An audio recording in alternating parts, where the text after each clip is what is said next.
Bismillahirrahmanirrahim. Assalamualaikum, selamat sejahtera. Berjumpa lagi kita pada Buletin MFL di minggu ini bersama saya, Denny Azmin.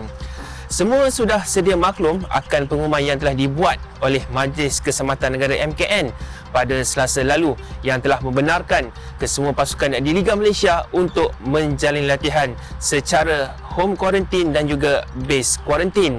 Perkara itu diumumkan sendiri oleh Menteri Kanan Keselamatan iaitu Datuk Seri Ismail Sabri Yaakob yang berkata keputusan itu dibuat selepas Jawatankuasa Teknikal PKP mendengar pembentangan daripada Kementerian Belia Sukan KBS serta membuat penilaian risiko.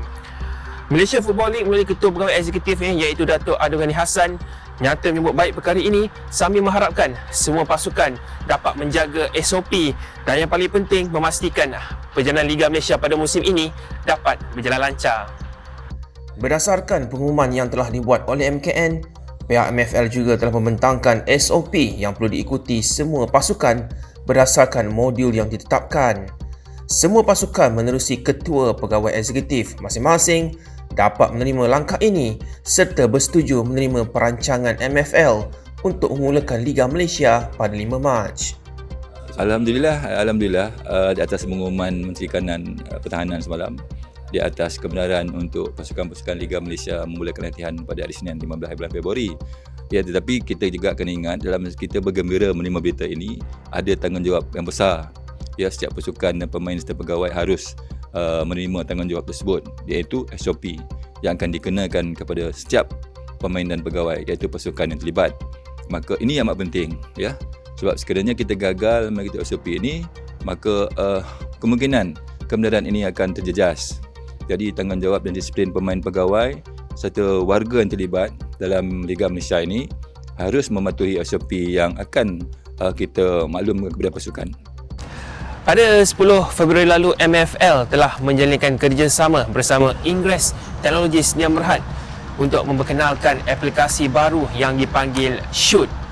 Aplikasi ini bakal memberikan banyak info-info terbaru bukan sahaja mengenai berita tetapi video dan juga perkembangan terkini mengenai pemain-pemain di Liga Malaysia dan juga bola sepak secara khususnya. Jom kita ikuti laporan ini.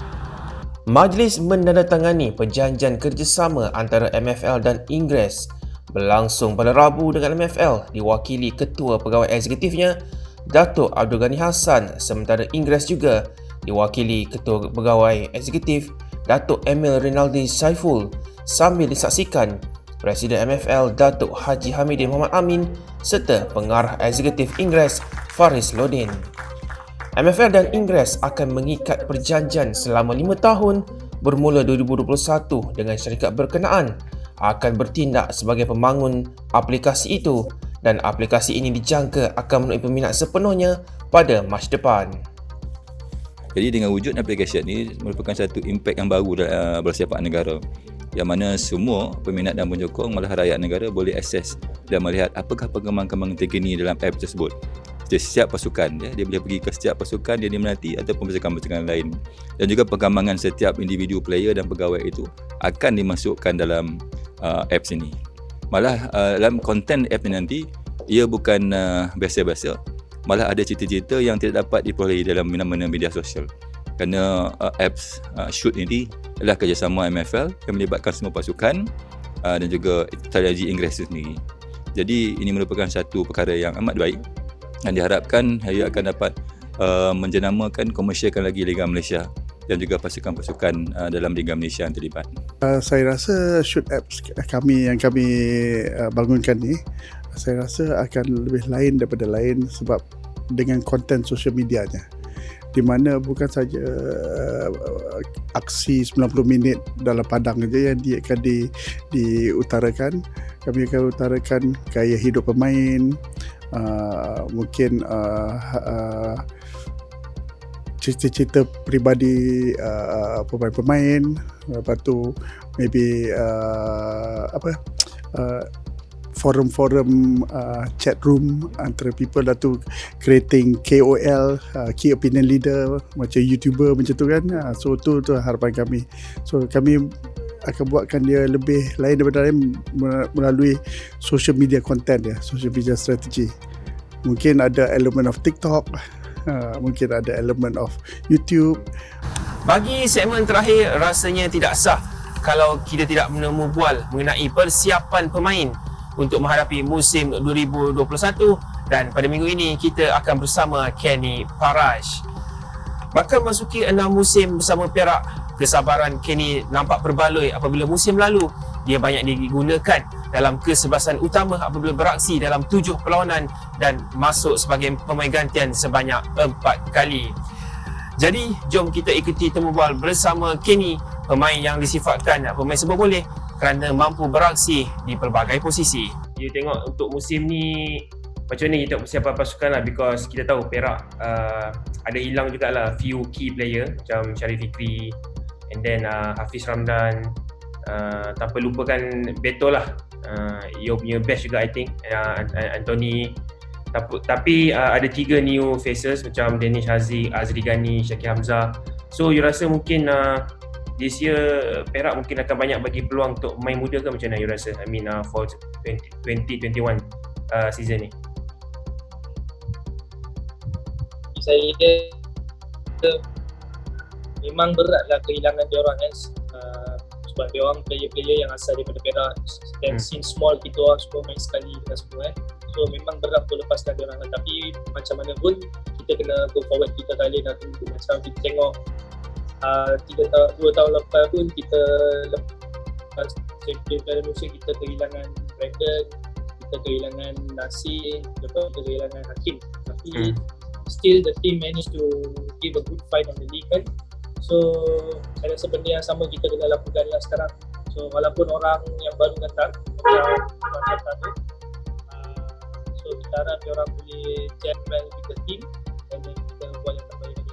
Macam mana you lihat peluang Perak musim ni? Kita tahu pasukan lain macam KL United, Penang FC, nampak begitu ramai sekali pemain baru yang mereka ambil dan berkualiti. Mungkin you rasa Perak ramai melihat sebagai underdog this season?